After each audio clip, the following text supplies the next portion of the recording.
Hello friends, welcome back to Quick Study. और आज के इस वीडियो में हम लोग स्टार्ट करने वाले हैं डिफरेंशिएशन के सारे फॉर्मूलाज़ का रिवीजन, जो हमारे 12th के पॉइंट ऑफ व्यू से बहुत ही ज़्यादा इम्पॉर्टेंट है। तो आप जैसा कि देख पा रहे हैं, ये है चैप्टर नंबर 1 डिफरेंशिएशन, और इसमें हमें derivatives of composite function, derivatives of inverse functions, derivative of implicit function, higher order derivative और लॉगरिथमिक डिफरेंशिएशंस के साथ साथ हमें पैरामीट्रिक फंक्शंस के डिफरेंशिएशन को भी पढ़ना है। तो ये काफ़ी बड़ा चैप्टर है जिसमें बहुत सारे एक्सरसाइजेस हैं, और एक्सरसाइजेस से ज़्यादा यहाँ पर फॉर्मूलाज हैं जो आपको अप्लाई करना है। तो ये क्वेश्चन आता है कि आप इतने सारे फॉर्मूलाज को कैसे याद करोगे। तो याद करना बहुत ही सिंपल है, थोड़ा सा डिफ़िकल्ट है लेकिन इतना ज़्यादा डिफ़िकल्ट नहीं है। मैं आप लोगों को एक सीधी सी बात बताना चाहती हूँ। बहुत से वीडियोस आपने देखे होंगे जिसमें आपको बताया जाता है कि ये ट्रिक आप आज़मा लो तो आप 25 साल तक इसे नहीं भूलोगे, इस फॉर्मूला को। आप ये ट्रिक आज़मा लो तो आपको एकदम धंस जाएगा दिमाग में ये सारे फॉर्मूलाज। तो ऐसा कुछ नहीं होता है। एक सिंपल सी चीज़ होती है किसी चीज़ को याद करने के लिए, और वो है ऑर्गेनाइज्ड मैनर में चीज़ों को रखना। आपके घर में सारी चीज़ें ऑर्गेनाइज्ड वे में रहती हैं तो फिर आपको बहुत अच्छे से याद रहता है कि आपका ये वाला जो सामान है वो वहाँ पर है, आपका दूसरा वाला जो सामान है वो वहाँ पर है। आपको अचानक से और जल्दी से याद आ जाता है। लेकिन अगर वही डिसऑर्गेनाइज्ड वे में रहे तो फिर आप क्या करोगे, आपको उसे ढूंढने में बहुत ज़्यादा दिक्कत होगी। इसीलिए ये जो चैप्टर के सारे फॉर्मूलाज हैं मैंने बहुत ही ऑर्गेनाइज्ड वे में लिखा है, जिसका पीडीएफ मैं इस वीडियो के डिस्क्रिप्शन में दे दूँगी। आप लोग चेक कर लेना और उसे लिख भी लेना। तो चलिए हम लोग स्टार्ट करते हैं डिफरेंशिएशन के सारे फॉर्मूलाज को पढ़ना एक ऑर्गेनाइज्ड वे में। तो सबसे पहले आप लोग यहाँ पर देख लीजिए, यहाँ पर हमारे पास फॉर्मूला है सारे स्टैंडर्ड फंक्शंस के डेरिवेटिव्स के। तो सबसे पहले यहाँ पर आपको बताया जाता है कि किसी भी कांस्टेंट का डेरिवेटिव क्या होता है, ज़ीरो होता है। और अगर आपके पास कोई एक फंक्शन है x रेज़ टू n, तो उसका डेरिवेटिव होता है n x raise to n minus 1।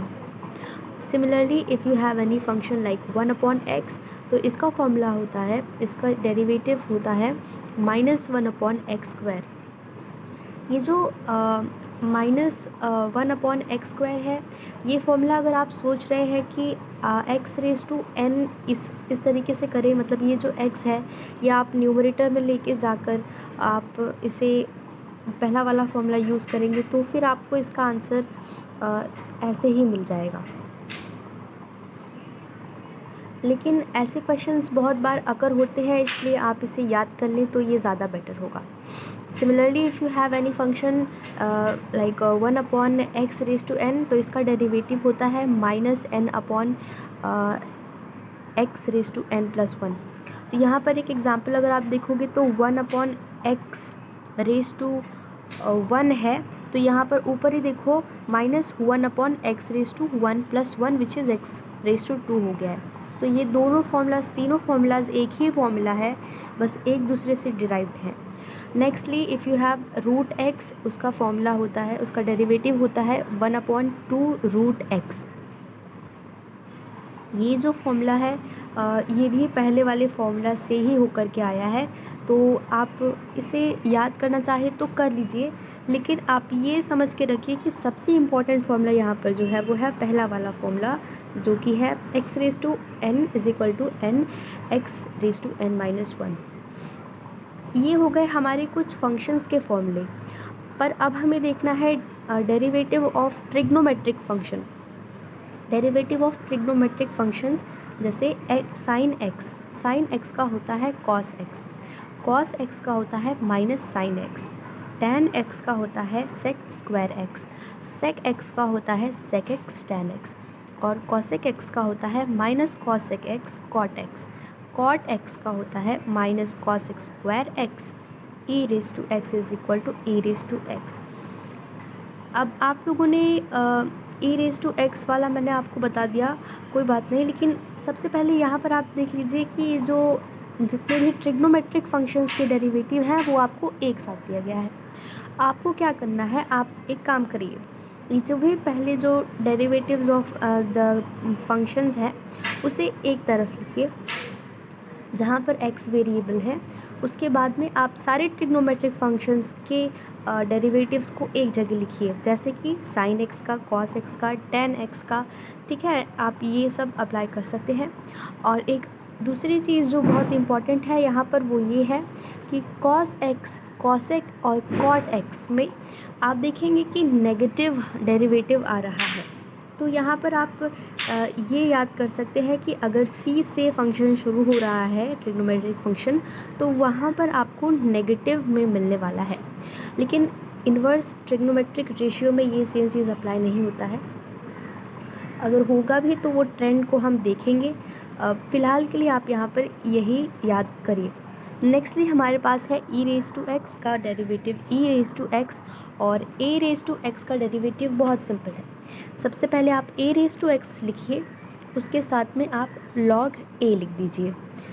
अच्छा, तो आप कह रहे हो कि e रेज़ टू x का e रेज़ टू x क्यों आया? यहाँ पर भी वही वाला फॉर्मूला अप्लाई है, a raise to x log a वाला, जैसे e raise to x log e। log e का वैल्यू 1 होता है, इस वजह से 1 को हमने निगलेक्ट कर दिया है। देखिए ये दोनों जो फॉर्मूला है एक ही है पर अलग अलग फॉर्म्स हैं। log x का डेरिवेटिव होता है 1/x, और log a raise to x का फॉर्मूला होता है 1/x log a। फ्रेंड्स, अभी हमने जितने भी फॉर्मूलाज को देखा वो स्टैंडर्ड डेरिवेटिव फंक्शंस थे, जहाँ पर सिर्फ सिंपल फॉर्मूलाज था। लेकिन अब हम लोग देखने वाले हैं कॉम्पोजिट फंक्शन के डेरिवेटिव्स को। आपके सामने ये जो बॉक्स में हाईलाइटेड फॉर्मूला है, यहाँ पर आपको कॉम्पोजिट फंक्शन का बेसिक आइडिया बताया जा रहा है। ये बहुत इम्पॉर्टेंट है। मैं ये कहना चाहती हूँ कि अब अगर मैं आपको डायरेक्ट फॉर्मूलाज बता दूँगी, उनके पीछे का थोड़ा सा स्टोरी अगर मैं एक्सप्लेन कर दूँगी तो वो ज़्यादा बेनिफिशियल होगा। तो यहाँ पर बताया गया है कि कॉम्पोजिट फंक्शंस होते क्या हैं। ये आपको बताया गया है कि आपने सिंपल फंक्शंस के डेरिवेटिव्स को देखा, लेकिन सिंपल फंक्शंस जैसे कि sin x, लेकिन अगर आपके पास sin x² + 5 होगा तब फिर आप क्या करेंगे? फंक्शंस के अंदर फंक्शंस जब आ जाते हैं तब हम उन्हें कहते हैं कॉम्पोजिट फंक्शन। अब हमारे पास कॉम्पोजिट फंक्शन का भी फॉर्मूला है डेरिवेटिव का। तो ये देखिए, अब हम लोग डिस्कस करेंगे स्टैंडर्ड कॉम्पोजिट फंक्शंस के डेरिवेटिव्स को। सपोज़ आपके पास f(x) रेज़ टू n है, तो यहाँ पर आप सबसे पहले x रेज़ टू n का फॉर्मूला यूज़ करोगे, जो है nx रेज़ टू n - 1, और फिर आप जो है x का उसका डेरिवेटिव निकालोगे। यहाँ पर आप मेरी बात को समझो,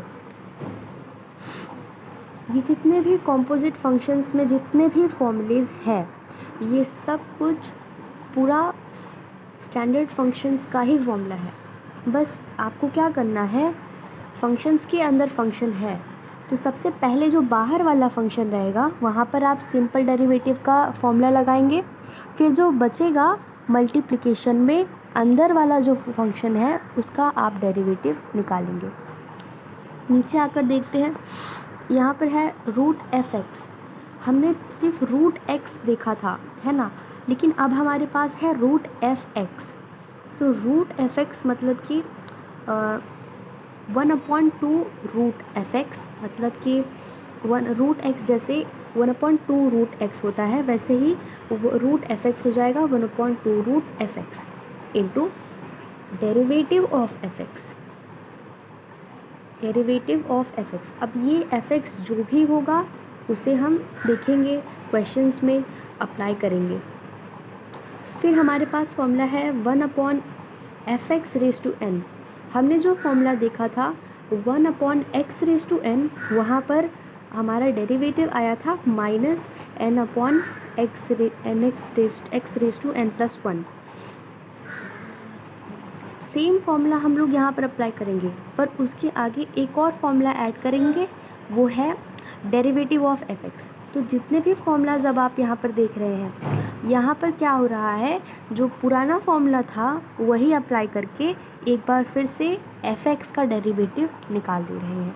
तो मैं एक एक फॉर्मूला आपको वापस से इसमें नहीं बताऊँगी, क्योंकि because you all are in 12th standard and reading each and every formula in front of you I think is not a good thing. इसलिए मैंने आपको सिर्फ बेसिक आइडिया बता दिया है, क्योंकि फॉर्मूला का लिस्ट तो आपके सामने PDF पे आपके टेक्स्ट बुक में भी है। यहाँ पर क्या करना है, बेसिकली आपको पहला जो फंक्शन दिया है वहाँ पर डेरिवेटिव का फॉर्मूला अप्लाई करके एक बार फिर से अंदर वाले फंक्शन का डेरिवेटिव निकालना है। ठीक है, अभी चलो एग्जाम्पल के लिए ये 5th एग्जाम्पल मैं आपको दिखा रही हूँ। यहाँ पर y जो है f3 cos x - 2 है। तो अगर आप फॉर्मूला देखेंगे तो a⁻x वाला फॉर्मूला यहाँ पर अप्लाई करना है, जो है a⁻x × log a। तो 5 को हम a कंसिडर कर रहे हैं यहाँ पर, और 3 cos x - 2 को x डिनोट कर रहे हैं, मतलब मान रहे हैं। तो उस तरीके से फॉर्मूला है a⁻x log a। तो यहाँ पर ये 5⁻3 cos x - 2 आ गया इंटू log 5, log a हो जाएगा log 5। अब जैसा कि ये कॉम्पोजिट फंक्शन है, यहाँ पर आपको फिर से डेरिवेटिव निकालना पड़ेगा। किसका? आपके x का। x क्या है यहाँ पर? 3 cos x - 2। ये सिंपल नहीं है, ये कॉम्पोजिट फंक्शन हो चुका है। तो आपने निकाल लिया इसका भी डेरिवेटिव 3 cos x - 2 का। अब 3 cos x - 2 का डेरिवेटिव आप कैसे निकालेंगे? देखो, जो यहाँ पर 3 है ये आपका क्या है? कांस्टेंट है, तो 3 आपका बाहर निकल जाएगा। cos x का आपका डेरिवेटिव क्या है? -sin x। तो इसका डेरिवेटिव हो जाएगा -3 sin x, और -2 कांस्टेंट है, कांस्टेंट का डेरिवेटिव 0 होता है। तो हम लोगों ने यहाँ पर ये जो फॉर्मूला है इसे सीख लिया है एप्लीकेशन के साथ में। अभी जो आपने स्टैंडर्ड फंक्शंस और कॉम्पोजिट फंक्शंस देखा, उसी से रिलेटेड क्वेश्चंस आपके एक्सरसाइज 1.1 में है, जिसे आप ट्राई करिए सॉल्व करने का, क्योंकि ये बहुत ही इजी है। थोड़ा सा कॉम्प्लिकेटेड आपको लग सकता है शुरुआत में, लेकिन once when you start solving all these types of questions then it is very very easy and very very interesting for you. Geometrical meaning of derivative को मैंने स्किप कर दिया है, लेकिन फिर भी अगर आपको समझना है तो आप एक ऐसा ओवरव्यू ले सकते हैं कि जो डेरिवेटिव है वो किसी बड़े पार्ट का एक छोटा सा पार्ट होता है, और अगर आप ज्योमेट्रिकली देखें तो वो होता है टेंजेंट। तो फिर इससे ज़्यादा अभी आपको मैं नहीं बता सकती हूँ, क्योंकि वो बहुत ज़्यादा डिटेल में हो जाएगा, और ये रिवीजन पॉइंट ऑफ व्यू का वीडियो है, और ये बहुत ज़्यादा इम्पॉर्टेंट भी नहीं है, क्योंकि यहाँ पर कोई फॉर्मूलाज नहीं आते हैं। तो ज्योमेट्रिकली वो आप समझ लीजिए कि टेंजेंट होता है, या फिर कोई भी छोटा सा पार्ट होता है आपका डेरिवेटिव। यहाँ पर अब हम लोग ने क्या कहते हैं, कॉम्पोजिट फंक्शन के फॉर्मूलाज को देख लिया, डेरिवेटिव का, और स्टैंडर्ड फंक्शंस को देख लिया। अब हम लोग देखने वाले हैं derivative of inverse functions. Inverse functions क्या होते हैं? इन्वर्स फंक्शंस में अभी फ़िलहाल आपको ज़्यादा कुछ नहीं याद करना है, सिंपल सी बात है। आप यहाँ पर ये याद कर लीजिए कि जो इन्वर्स फंक्शंस और जो सिंपल फंक्शन के डेरिवेटिव होते हैं, इनका जो मल्टीपल होता है, जो इसका प्रोडक्ट होता है, वो 1 होता है। इसलिए अगर आपके पास कोई डेरिवेटिव है किसी फंक्शन का, सपोज़ dy/dx, तो उसका इन्वर्स होगा dx/dy। ये देखिए, इसे यहाँ पर प्रूव करके दिखाया गया है कि जो dx/dy होता है, नॉर्मली हम लोग क्या करते हैं, dy/dx निकालते हैं, राइट। लेकिन dy/dx का उल्टा क्या होगा, dx/dy। तो dx/dy के लिए हम लोग क्या करेंगे, dy/dx निकालेंगे, लेकिन उसको हम लोग डिनोमिनेटर में डाल के 1/dy/dx लिख देंगे। तो ये होता है इन्वर्स ऑफ फंक्शन, मतलब इन्वर्स फंक्शन का डेरिवेटिव। तो इसे निकालने का यही तरीका है कि आप नॉर्मली जितने भी फॉर्मूलाज हैं उसे अप्लाई करें, और फिर आप क्या करें, उसको रेसिप्रोकल कर दें। तो ये बहुत ज़्यादा सिंपल था, आई डोंट थिंक सो मुझे ये कुछ ज़्यादा डिटेल में कहना चाहिए। अभी हम लोग देखेंगे यहाँ पर इन्वर्स ट्रिग्नोमेट्रिक फंक्शंस के डेरिवेटिव के फॉर्मूलेस को। तो फ्रेंड्स यहाँ पर प्रूफ भी बहुत सारे हैं, लेकिन मुझे यहाँ पर प्रूफ नहीं शेयर करना है। पढ़ाई करते समय आप सब प्रूफ को ज़रूर पढ़ें, क्योंकि ये क्वेश्चंस आते हैं डिराइव करने के लिए और आपको अच्छे मार्क्स मिलते हैं इन टाइप के क्वेश्चन से। तो आप उसे ज़रूर देखिए, आपके स्कूल में पढ़ाया जाता है तब आप उसे लिखिए, नोट डाउन करिए, प्रैक्टिस करिए। लेकिन ये रिवीजन पॉइंट ऑफ व्यू का वीडियो है, तो I will not share the proof with you all. अगर आपको प्रूफ चाहिए तो आप कमेंट सेक्शन में बताइए और मैं आप लोगों के लिए एक नया वीडियो प्रूफ से रिलेटेड बना दूँगी। तो यहाँ पर अभी हम शेयर करने वाले हैं, बात करने वाले हैं इन्वर्स ट्रिग्नोमेट्रिक फंक्शंस के डेरिवेटिव की, स्टैंडर्ड इन्वर्स ट्रिग्नोमेट्रिक फंक्शंस के डेरिवेटिव की। तो सपोज़ आपके पास है यहाँ पर साइन इन्वर्स एक्स, तो फिर इसका डेरिवेटिव क्या होने वाला है, 1/√1 माइनस एक्स स्क्वायर। यहाँ पर आपका x जो है 1 से छोटा होना चाहिए। अगर ये 1 हो जाता है तो यहाँ आपके अंडर रूट में 0 आ जाएगा और डिनोमिनेटर में 0 आ जाएगा, तो फिर तूफान आ जाएगा। मतलब 0 नहीं आना चाहिए डिनोमिनेटर में। इस वजह से आप क्या करिए, x को हमेशा 1 से छोटा रखिए। ये तो सिर्फ एक्चुअल चीज़ें हैं, तो आपको ये ध्यान में रखना है, क्वेश्चंस में ऐसा कुछ नहीं आता है। ओके, कभी कभी आपको डोमेन पूछ लिया जाता है, इसलिए मैंने आपको ये बता दिया। साइन इन्वर्स एक्स का हमने अभी देख लिया। अब हम देखेंगे cos inverse x. Cos inverse x is very very simple. आपको मैंने बताया था, ये साइन इन्वर्स एक्स का आप वही का वही लिखिए और वहाँ पर नेगेटिव साइन डाल दीजिए। फिर आप देखिए टेन इन्वर्स एक्स का फॉर्मूला है 1/1 प्लस एक्स स्क्वायर।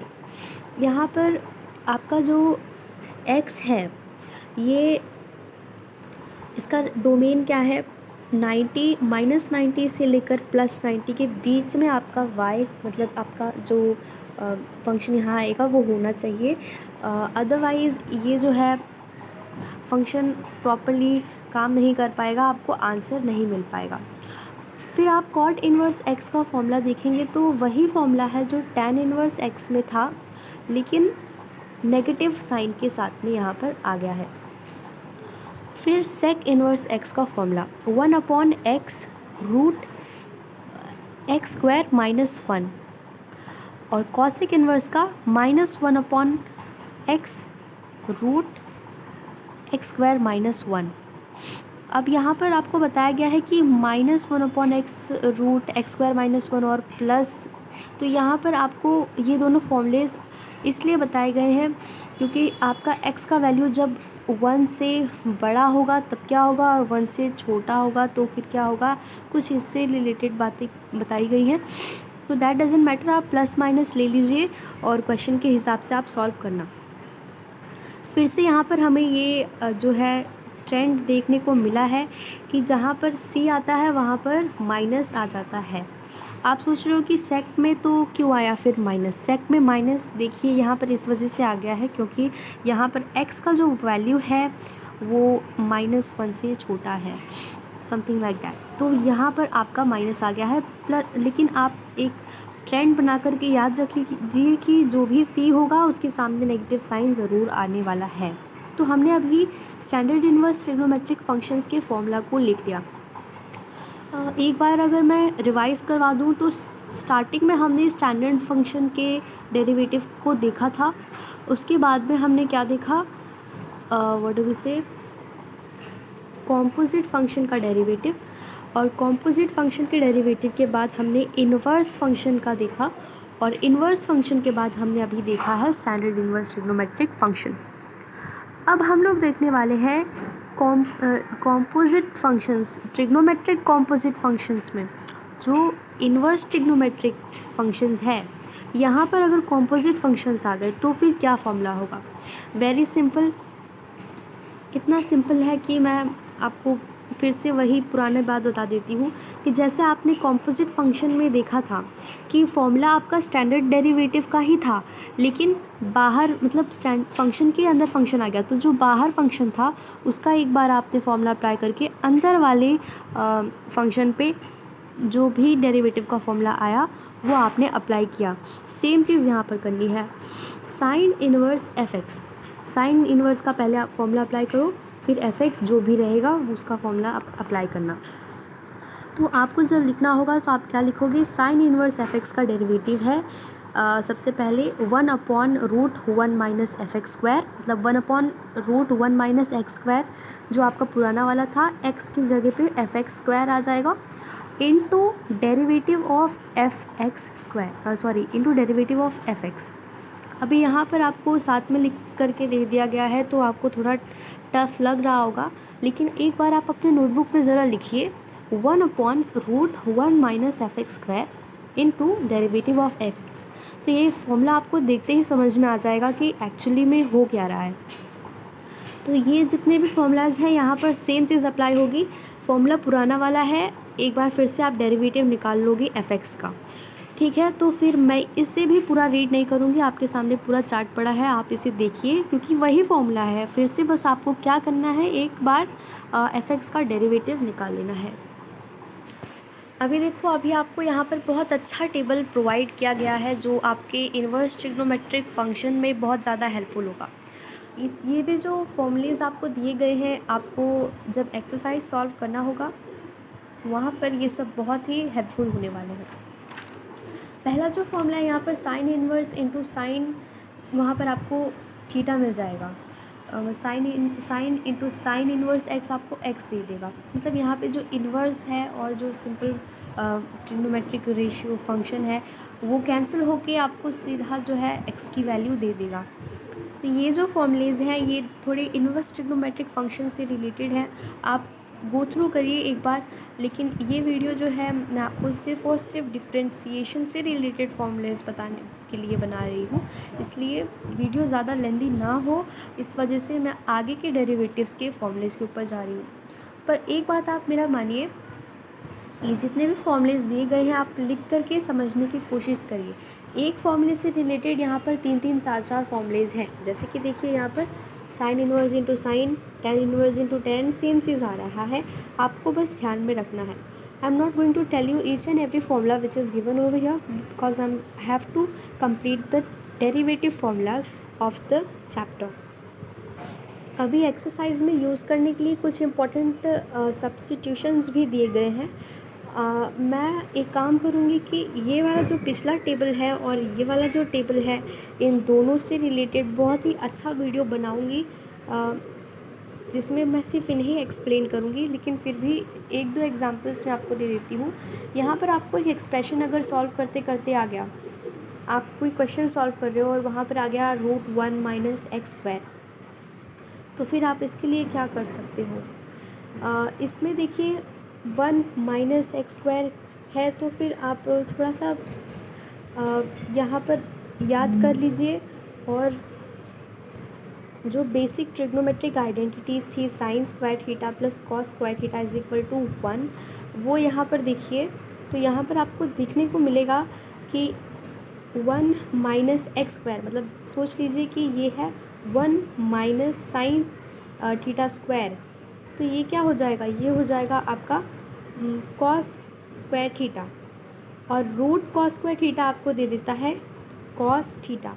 तो या तो ये कॉस थीटा होगा, जब आप साइन थीटा यहाँ एक्स की जगह पे रखोगे तो ये कॉस थीटा हो जाएगा फॉर्मूला लगाने के बाद, और अगर आप यहाँ पर कॉस थीटा रखोगे तो ये इसका आंसर आ जाएगा साइन थीटा। तो ये एक्सप्रेशन की जगह पर आप साइन थीटा या फिर कॉस थीटा लिख सकते हो। सिमिलरली सारे जो फंक्शंस हैं, सारे जो फॉर्मूलेज हैं, उनसे ही ये सारे फॉर्मूलेज यहाँ पर डिराइव किए गए हैं, सारे सब्स्टिट्यूशंस हैं जो मैं आपको किसी दूसरे वीडियो में बता दूँगी। अभी के लिए हम लोग आगे के डेरिवेटिव फॉर्मूलेज पर चलते हैं। तो फ्रेंड्स, अभी तक हमने देखा है कॉम्पोजिट फंक्शन का डेरिवेटिव, स्टैंडर्ड फंक्शन का डेरिवेटिव, ट्रिग्नोमेट्रिक फंक्शन का और इन्वर्स ट्रिग्नोमेट्रिक फंक्शन के डेरिवेटिव्स को देखा है। अब हम देखेंगे इम्प्लिसिट फंक्शंस के डेरिवेटिव्स को। इम्प्लिसिट फंक्शंस एक ऐसे टाइप के फंक्शंस होते हैं, इजी वर्ड्स में अगर मैं कहूँ तो ये ऐसे टाइप के फंक्शंस होते हैं जहाँ पर आपको दो वेरिएबल्स देखने को मिल जाएगा, एक्स एंड वाई या फिर एम एंड एन। या फिर ए एंड बी, कोई भी फंक्शंस आपको देखने को मिल जाएंगे, कोई भी वेरिएबल आपको देखने को मिल जाएगा। तो यहाँ पर आप वो वाला फॉर्मूला तो अप्लाई नहीं कर सकते हैं ना, जैसे आप d y by d x कर रहे हैं लेकिन आपके पास एक्स भी है वहाँ पर, तो फिर आप d y by d x तो नहीं कर पाएंगे। तो यहाँ पर आप यूज़ करेंगे डी वाई बाई, यहाँ पर आप यूज़ करेंगे इम्प्लिसिट फंक्शंस के फॉर्मूलेज़ को। तो फ्रेंड्स, इम्प्लिसिट फंक्शंस के लिए आपको कोई लिस्ट ऑफ फॉर्मूला नहीं दिया गया है जैसे आप कॉम्पोजिट फंक्शन या फिर आपको इन्वर्स ट्रिग्नोमेट्रिक फंक्शंस के लिए दिया गया था, क्योंकि ये जो है डिराइव्ड फॉर्म ऑफ इक्वेशंस हैं। तो यहाँ पर आपको मिलेगा फंक्शन का जो डेरिवेटिव का फॉर्मूला है। यहाँ पर आपको एक मैं एग्जांपल के थ्रू समझाऊंगी, लेकिन ओवरव्यू अगर मैं आपको दूँ तो यहाँ पर ऐसा है कि आप उसे एक नॉर्मल इक्वेशन की तरह ही सॉल्व करेंगे, लेकिन जहाँ पर भी आप y देखेंगे उसे आप एक बार x समझ के डिराइव कर लेंगे, उसके बाद में आप एक बार फिर से उसको जो है डिफरेंशिएट करेंगे। जितने भी dy बाई डी एक्स के टर्म्स होंगे एक साइड ले लेंगे और फिर आप उसे सॉल्व करके dy बाई डी एक्स निकालेंगे। तो एक एग्जांपल से आपको मैं समझाती हूँ, क्योंकि यहाँ पर कोई फॉर्मूला तो है नहीं। यहाँ पर देखो, आपको dy बाई डी एक्स निकालना है, मतलब डिफरेंशिएट करना है। पहले इक्वेशन को x raise to 5 plus x y raise to 3 plus x square y plus 4 y raise to 4 is equal to 4। तो यहाँ पर आप कैसे डिफ्रेंशिएट करेंगे? यहाँ पर देखिए, आप सबसे पहले डिफ्रेंशिएट करेंगे एक्स रेज टू 5 को प्लस जो सेकेंड टर्म है plus third plus fourth term.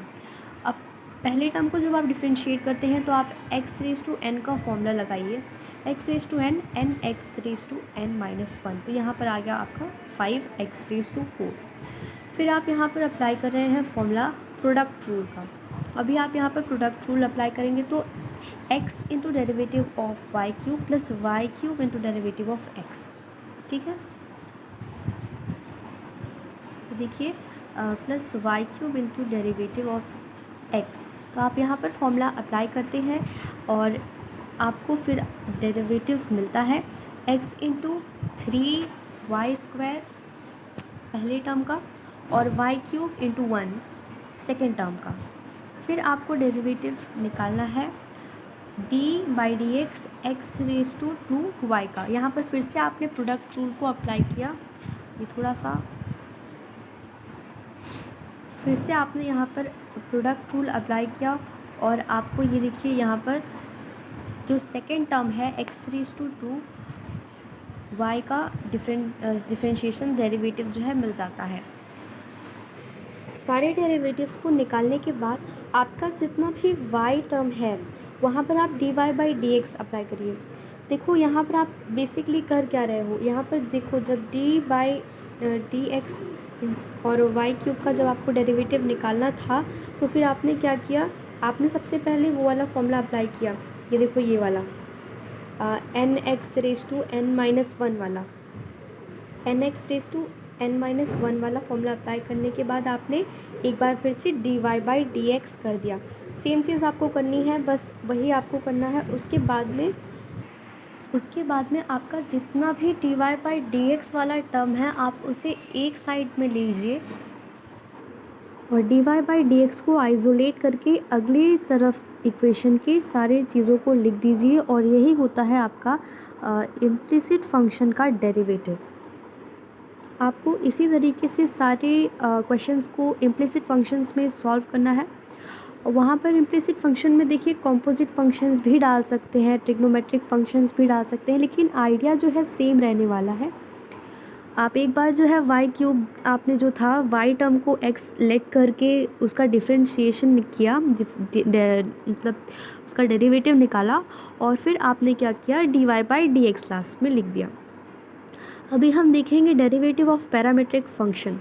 यहाँ पर आपको दो इक्वेशंस दिए जाएंगे और दोनों में आपको सेम वेरिएबल सेम फंक्शन मिलेंगे। दोनों का आप क्या करिए, डेरिवेटिव जो है अलग अलग तरीके से निकालिए, अलग अलग निकाल करके दोनों के डेरिवेटिव को आप डिवाइड कर दीजिए, जिसके वजह से यहाँ पर आपका जो dt देखो टर्म है ये आपका कैंसिल हो जाएगा और कैंसिल होने के बाद में आपको dy बाई डी एक्स मिल जाएगा। यहाँ पर ये जो है बेसिक आइडिया है, यही चीज़ आपको अप्लाई करनी है और बाकी सारे फॉर्मूलेज जो है स्टैंडर्ड फंक्शंस और इन्वर्स फंक्शंस और ट्रिग्नोमेट्रिक इन्वर्स फंक्शंस, यही सारी चीज़ें होने वाली हैं। बेसिक आइडिया आपको बस समझ में आ जाना चाहिए, बाकी सब तो सिर्फ आपका प्रैक्टिस पे डिपेंडेंट होता है। आपको यहाँ पर क्या मिलेगा, 2 इक्वेशन मिलेगा और दोनों इक्वेशन का आप अलग अलग डेरिवेटिव निकाल लीजिए और दोनों इक्वेशन का डेरिवेटिव निकालने के बाद में आप क्या करिए, दोनों को डिवाइड कर दीजिए, फिर आपको dy/dx मिल जाता है। तो इस तरीके से हमने मोस्ट ऑफ द टॉपिक जो है इस चैप्टर का सिर्फ 30 मिनट में कवर कर लिया है, लेकिन 2-3 टॉपिक अभी और बाकी है जिसे हम देख लेते हैं। फिर आपका ये जो चैप्टर का रिवीजन है डिफरेंशिएशन पॉइंट ऑफ व्यू से most of the important formulas आपके कवर हो जाएंगे। अभी ये देखो, यहाँ पर differentiation of one function with respect to another function है। तो यहाँ पर आप जैसे कि dy/dx निकालते थे, तो यहाँ पर आप dy/dx एक्चुअली में नहीं निकालने वाले हैं, यहाँ पर आप निकालेंगे du/dv। ये du जो है एक अलग फंक्शन है, एक dv जो है एक अलग फंक्शन है। तो du/dv के लिए कोई ऐसा स्पेसिफिक फॉर्मूला नहीं है। यहाँ पर आपको du/dx करना पड़ेगा, फिर dv/dx करना पड़ेगा। आप दोनों फंक्शंस के जो डेरिवेटिव हैं अलग अलग निकालेंगे dx के रिस्पेक्ट में, और फिर आप उसे क्या कहते हैं डिवाइड कर देंगे, तो dx वाला टर्म जो है कैंसिल आउट हो जाएगा। सेम जो है पिछला वाला कॉन्सेप्ट ही यहाँ पे यूज़ किया गया है। कौन सा वाला फंक्शन था, पैरामीट्रिक फंक्शन वाला, तो वही पैरामीट्रिक फंक्शन वाला फॉर्मूला यहाँ पर भी यूज़ किया गया है, बस थोड़ा सा अलग है पर कॉन्सेप्ट वही है। और फ्रेंड्स, ये है इस चैप्टर का लास्ट टॉपिक जो है higher order derivative. Higher order derivative में आपको कुछ नहीं सीखना है यहाँ पर नया, बस एक चीज़ आपको समझ लेना है कि यहाँ पर जैसे आप एक बार डिफ्रेंशिएट करते हैं, आपने किसी चीज़ को एक बार डिफ्रेंशिएट किया, आप फिर से उसे एक बार जो आंसर आया है उसे आप फिर से एक बार डिफ्रेंशिएट करोगे तो वो सेकंड ऑर्डर डेरिवेटिव हो जाएगा। उस सेकंड टाइम जो दूसरी बार आप उसे डिफ्रेंशिएट कर दोगे, फिर जो आंसर आएगा उसे आप डिफ्रेंशिएट कर दोगे तो वो थर्ड ऑर्डर डेरिवेटिव हो जाएगा। यही होता है हायर ऑर्डर डेरिवेटिव, इससे ज़्यादा इसमें कुछ नहीं है। इसी से रिलेटेड क्वेश्चंस पैरामेट्रिक फॉर्म से और हायर ऑर्डर डेरिवेटिव से रिलेटेड क्वेश्चंस आपको मिल जाएंगे आपके 1.5 एक्सरसाइज में। ये अभी आप देख रहे होगे, सोच रहे होगे ये मैंने पढ़ाया नहीं, सक्सेसिव डिफरेंशिएशन वाला, अरे वही चीज़ है। अभी हर बार अलग अलग तरीके से बताने में कोई नई बात नहीं होती है, वही चीज़ है। एक बार फिर से आप डिफरेंशिएट करोगे तो वही सक्सेसिव हो जाता है, ठीक है। हाँ, तो ये देखो आपका 1.5 एक्सरसाइज जो यहाँ पर है, यहाँ पर वही सारी चीज़ों को आपको अप्लाई करना है। एक बहुत ही अच्छी बात मैं आपको बताना चाहती हूँ कि क्वेश्चंस जो हैं बहुत ही इजी होते हैं, आपको बस प्रैक्टिस की ज़रूरत है। और एक बहुत ही कंसिस्टेंट स्टूडेंट्स जो सारे सब्जेक्ट्स को डेली बेसिस पे हर रोज़ कवर करते हैं, वो एक्चुअली में सारी चीज़ों को कवर करने के बाद एग्ज़ाम में अच्छे नंबर लेके आते हैं, क्योंकि टफ़ कुछ नहीं है लेकिन लेंदी बहुत है। इस वजह से अभी आप देख सकते हैं कि ये जो चैप्टर है इससे मैंने सारे फंक्शंस, जो सारे डेरिवेटिव्स हैं इंपॉर्टेंट जितने भी हैं, सब कुछ कवर किया है। और 2 जो टेबल थे मैंने आपको ये भी कहा है कि मैं अगले वीडियो में उसका फॉर्मूला एक्सप्लेनेशन और फॉर्मूले से रिलेटेड वीडियो मैं बना दूँगी। तो फिर thank you for watching this video and I hope कि आपका ये जो चैप्टर है इसका अच्छे से रिविज़न हो चुका होगा। और पढ़ाई करते रहिए। All the very best for your examinations. I hope you score good marks. और अगर आपको ऐसे ही फॉर्मूले से रिलेटेड और वीडियोस चाहिए तो please tell me in the comment section. और अगर आपको कोई भी दूसरे टॉपिक पे वीडियो चाहिए, कोई भी दूसरे सब्जेक्ट के लिए, केमिस्ट्री, बायोलॉजी, तो फिर आप वो भी मुझे बताइए। I will try to make videos for you and thank you for watching this video and please subscribe my channel to become a part of our quick study family.